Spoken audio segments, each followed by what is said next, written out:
What's up, students, scholars of Mr. Perriman's English class? This is Ikun's video project. What you are seeing in front of you is actually a reflection of myself as, well, I just don't fit on camera. I'm a one-person group, so it's like kind of hard. It's too much of your face, you know. You gotta find creative solutions to challenging problems.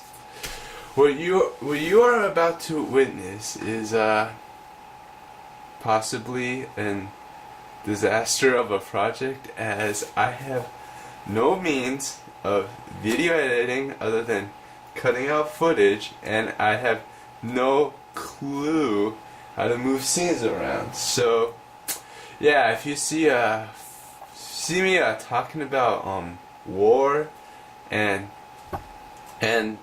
I don't know, Canada, and then you see a film of a camel being ridden across the desert, you might know why.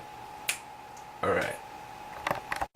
Now, you might wonder why I'm standing here after sitting down in a chair. For the purpose of this video, I thought, no, maybe a better idea to stand. You know, I'm gonna get all emotional, gotta get worked up into the spirit of this project. So my project was basically about this. Oh, there goes my face in the camera. Alright, there we go. So basically, it's about the stupidest wars ever fought. And, well, looking through history, the human species have just not been the brightest bunch of people sometimes, but no, it's okay. So, through all the digging and online researching, I have come to the conclusion, Ikun Duan, thinks that the football war between Honduras and El Salvador is, I don't know, probably the stupidest war ever fought. So, our story starts in 1969. 1969. It's another year in history. I can't remember what happens in 1969, even though I took AP US last year. Oh, Mr. O'Brien's not going to be happy. But anyway, 1969, there were, started with 300, now picture this, 350,000 El Salvadorians decide to move to Honduras by the lure of cheap land. Wow! I mean, you guys really that desperate to move to Honduras? I mean, guys, conditions so bad that you gotta move to Honduras? I mean, if that's what happens, I mean, Detroit, Montana, still have hope, I guess, that people will actually start living there. So, don't worry, Detroit. People will start living there eventually, even if it's just a bunch of El Salvadorians infesting the Detroit metropolitan area. Yeah. So why did I talk about this? Because there was a lot of racial tension and a lot of socio-political and economic underlying reasons for the war. But since this is the stupidest war, we don't care about that. We care about why would you fight a war over a soccer game. So basically, as I said, 1969, that year I can't remember what happened. I don't even know who was president. I know I wasn't born, but yeah. So, started with Honduras winning 1-0 in the qualifying FIFA World Cup game, which forced a playoff game in Mexico City. Now afterwards, 18-year-old Honduras girl decides to shoot herself in the heart and was seen as a martyr across the country. Now the really sad thing is, the playoff game, El Salvador won. So in the end, that just really means nothing. Football war, that is intense. I mean, when I searched like football war on like on a computer I'm pointing to, which you probably can't see because camera's over there. I gotta like move the camera. This is kind of a difficult and impossible with one person. But basically, when I searched the term football war, there was some pretty interesting things. I mean, I saw that, but there was apparently some wars that were just as intense, apparently. So people think that the rivalry between Auburn and Alabama is a football war.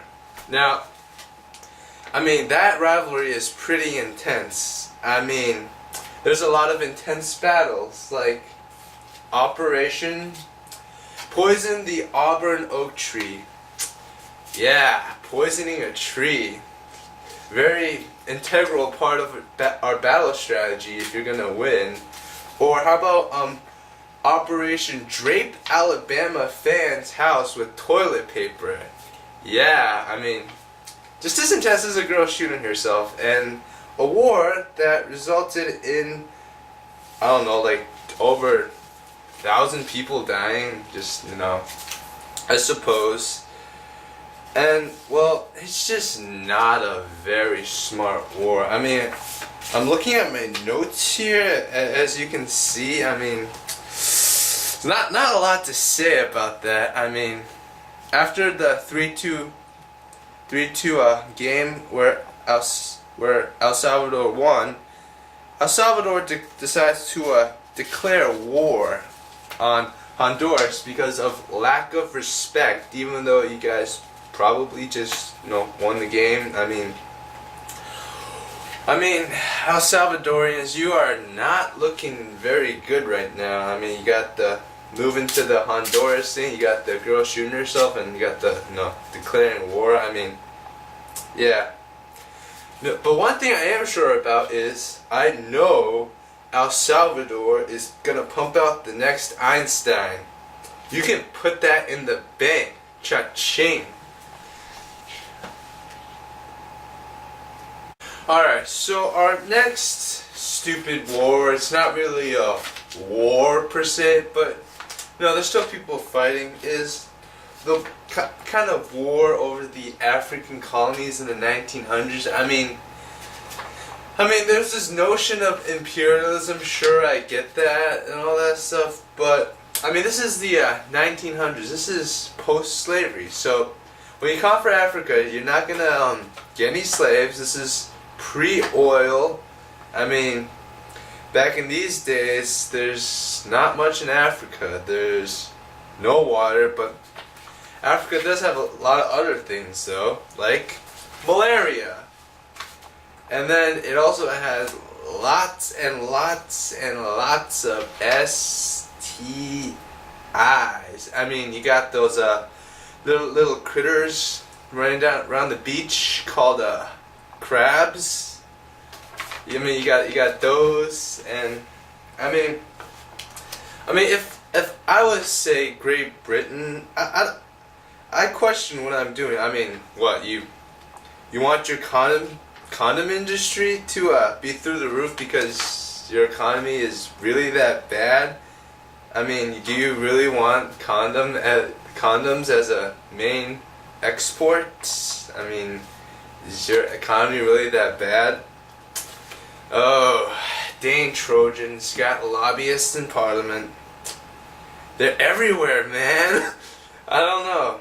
So, now thinking about it, why would any logical person want to conquer? I don't know. Like, I mean, why would you want Africa? Is it because, I don't know, you want to be nice to them and help all the poor, starving men and women in Africa? I mean, is that why? I mean, I'm not sure, but if that's true, then maybe baseball players don't do steroids, or celebrities don't use Botox.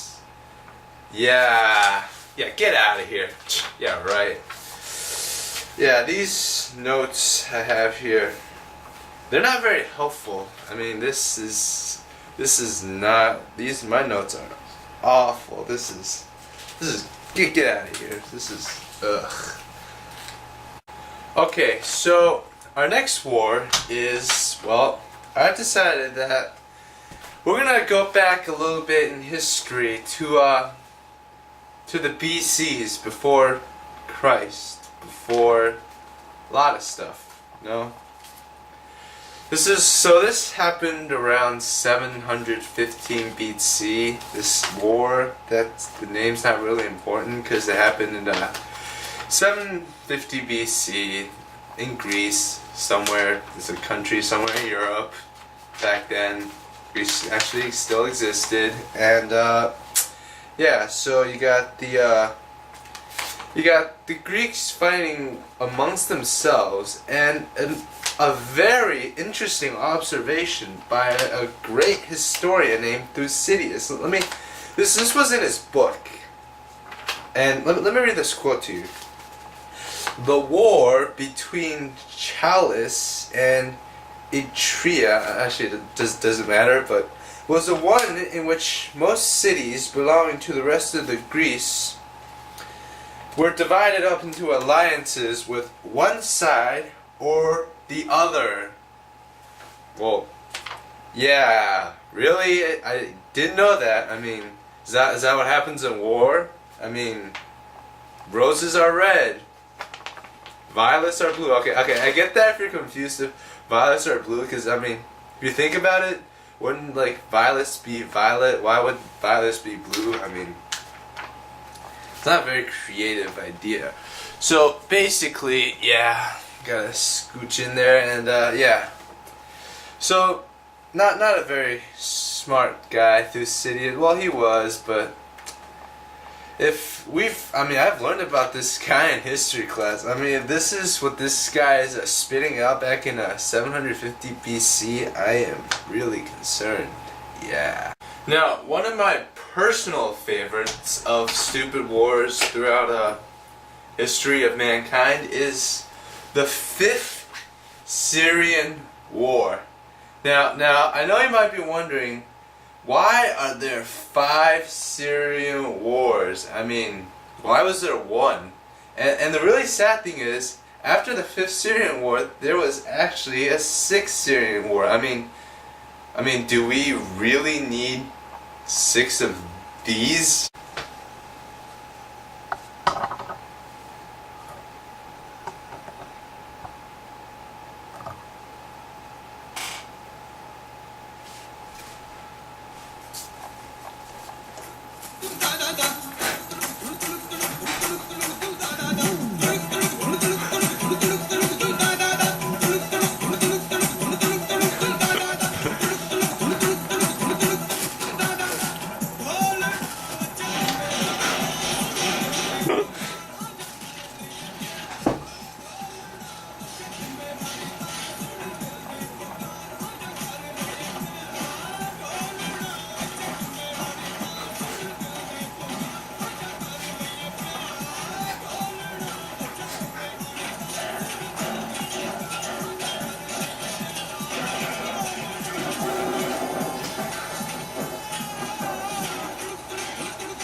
Wow. Yeah, so 6 of those, huh? Would have liked to have been there to see that. So, why were there 6 wars? Well, I personally did some research into this matter, and, well, I think I might have the reason. The footage you're about to see, I guess you could say, is pretty heavy hitting, and, well, let's just say it's loaded with information.